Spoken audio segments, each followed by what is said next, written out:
एक वक्त का किस्सा है। टिब्बा सुल्तानपुर गांव में एक छोटी सी फैमिली रहती थी, जिसमें मीठा, बिट्टू और उन दोनों की बीवियां थीं। उनका बाप एक बहुत शरीफ इंसान था और गांव में एक छोटी सी परचून की दुकान चलाता था। कभी कभी बिट्टू भी अपने बाप की मदद करने दुकान पर आ जाता था, ताकि उसके बाप पर काम का ज्यादा बोझ ना पड़े। लेकिन बिट्टू का बड़ा भाई मीठा हमेशा किसी न किसी दांव में होता था। लो जी, अब आएगा मजा। अब्बा चला गया है, यही मौका है हाथ साफ करने का। मीठा दुकान पर आता है। मीठा भाई, आप यहाँ क्या करने आए हो? क्यों, ये दुकान तेरी है जो मुझसे पूछ रहा है कि मैं यहाँ क्या करने आया हूँ? ये मत भूल कि ये दुकान अब्बा हुजूर की है और इस पर मेरा भी उतना हक है जितना तेरा है। अरे मीठे भाई, मैं तो ऐसे ही पूछ रहा था, आप तो गुस्सा ही कर गए। अच्छा, ज्यादा बातें न बना, अंदर आकर बैठने दे। फिर मीठा दुकान के अंदर आकर बैठ जाता है और बिट्टू ग्राहकों में लग जाता है। मीठा मौका देखकर दराज में से काफी सारे पैसे निकाल लेता है। मीठे भाई, आप आ ही गए हो तो मैं जरा घर का चक्कर लगा कर आता हूँ, आप दुकान को संभाल लो।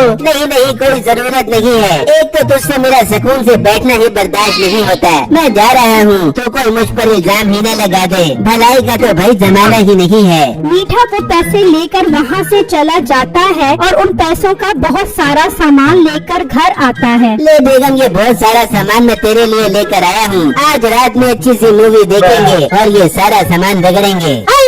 मीठे, तू मेरा कितना ख्याल रखता है। मेरे खाने पीने के लिए कितनी अच्छी चीजें लेके आता है। पर मीठे के बाद तू बता, तेरे पास ये पैसे कहाँ से आए? अरे बेगम, जब अब्बा दुकान से गया तो मैं दुकान में चला गया और अब्बे की दराज से सारे पैसे निकाल लिए। अब्बू जी की दराज मीठे तो पागल तो नहीं हो गया? वो दराज तेरी है, तू उस दुकान का मालिक है। भर भर के दुकान से पैसे निकाला कर भी दियो। फिर जब अगला दिन निकलता है तो उसका बाप दुकान पर आ जाता है और जब वो हिसाब करने के लिए पैसे देखता है तो हैरान रह जाता है कि काफी सारे पैसे कम हैं। ये पैसे इतने कम क्यों हो गए? हालांकि कल तो सेल भी बहुत ज्यादा हुई थी। मेरे जाने के बाद तो बिट्टू दुकान पर था, इसका मतलब बिट्टू ने पैसे चुराए हैं। वो गुस्से में दुकान से निकलता है और घर आ जाता है। बिट्टू, दराज में बहुत सारे पैसे कम है, मुझे जल्दी बताओ पैसे कहाँ है? अब्बू जान जी, आप क्या बात कर रहे हो? मुझे पैसों का नहीं पता, बल्कि कल जितनी सेल हुई थी मैंने सारे पैसे दराज में रख दिए थे। झूठ मत बोल बिट्टू, तू ही कल दुकान पर था, मुझे सारे पैसे वापस कर। अब्बू जान, मेरा यकीन करो, मैंने पैसे चोरी नहीं किए। आप मीठे भाई से ही पूछ लो। क्या मीठे भाई से पूछ ले?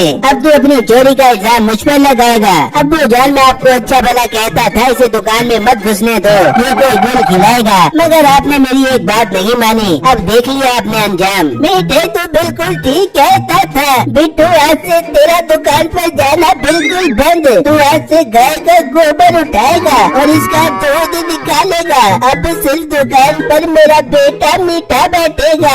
फिर अगले दिन से बिट्टू उस गाय का गोबर उठाने लग जाता है और उसका दूध निकालने लग जाता है। बिट्टू, जरा जल्दी हाथ चला, इतनी सुस्ती दिखाने की जरूरत नहीं है। तेरी भाभी ने दूध की लस्सी बनानी है। जी मीठे भाई, पहले मैं आपको दूध निकाल कर दूंगा, फिर मैं अपने लिए दूध निकालूंगा। बिट्टू, सारा दूध मुझे निकाल कर दो।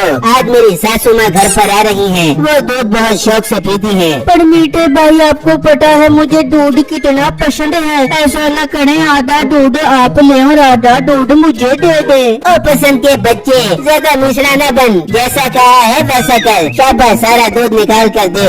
मीठा उससे वो सारा दूध ले जाता है और बिट्टू उसे देखता ही रह जाता है। इस तरह मीठा रोज कोई न कोई बहाना बनाकर उससे सारा दूध ले जाता है और बिट्टू बेचारे को दूध ही नहीं मिलता। ये क्या बिट्टू, आप आज भी दूध नहीं लेकर आए? बेगम, मैं क्या करूँ? मीठा भाई रोज नया बहाना बना कर दूध ले जाता है, मुझे कुछ समझ नहीं आ रहा, मैं क्या करूँ? बिट्टू, आप अपने अब्बू से बात करो, उन्हें बताओ कि मीठे भाई रोज हमें दूध नहीं लेने देते। ठीक है बेगम, मैं अब्बू जान के पास जाकर बात करता हूँ। बिट्टू अपने बाप के पास पहुँचता है और उन्हें मीठे के बारे में बताता है। ठीक है बिट्टू, तुम घर जाओ, मैं शाम में आकर फैसला करता हूँ। बिट्टू वापस घर आ जाता है और शाम में उसका बाप भी घर आ जाता है। मीठे और बिट्टू, तुम दोनों मेरी बात गौर से सुनो। मैं रोज रोज की चिक चिक से तंग आ गया हूँ। मेरे लिए तुम दोनों बराबर हो, इसलिए मैं फैसला कर रहा हूँ कि दिन में गाय का दूध मीठा निकालेगा और रात में दूध बिट्टू निकालेगा।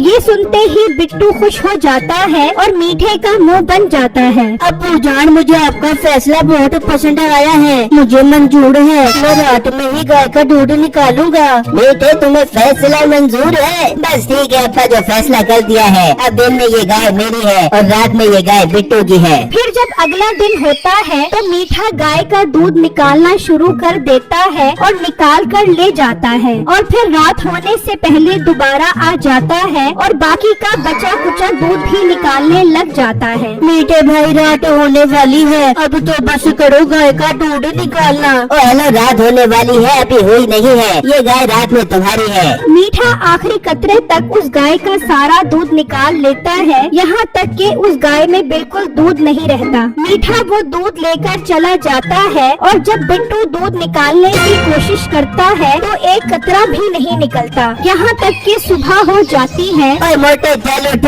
दिन निकल आया है, अब ये गाय मेरी है। पर मीठे भाई, आपने दिन में सारा दूध निकाल लिया है, मेरे हिस्से में तो एक कतरा भी नहीं आया। तो इसमें मेरा क्या कसूर है? दिन में ये गाय मेरी है, मैं जो मर्जी करूँ। फिर मीठा रोज इस तरह ही करता है। वो दिन में गाय का सारा दूध निकाल लेता और बिट्टू के हिस्से में बिल्कुल भी दूध न आता। अब बिट्टू बहुत तंग आ चुका होता है। बेगम, मीठे भाई ने रोज का तमाशा बना लिया है। वो रोज दिन में भर भर के दूध निकाल लेते हैं और फिर रात में मेरे लिए बिल्कुल भी दूध नहीं बचता। बिट्टू, दफा करो, हम ये घर ही छोड़कर चले जाते हैं। क्या फायदा इसी जिंदगी का? नहीं बेगम, मैं हार नहीं मारने वाला। जी अगर सीधी उंगली से ना निकले तो उंगली टेढ़ी करनी पड़ती है। ये ऐसे बाज नहीं आएगा। अब मुझे इसकी असलियत सबके सामने लानी होगी। फिर जब अगला दिन होता है तो मीठा अपनी दुकान पर चला जाता है और अपने बाप को कहता है कि आप घर जाओ, मैं दुकान संभाल लेता हूँ। उसका बाप घर चला जाता है और मीठा दुकान में आकर वहाँ से काफी सारे पैसे निकाल लेता है और जब बिट्टू का बाप घर आता है तो बिट्टू उसे रोक कर सारी बातें बताता है। झूठ मत बोलो,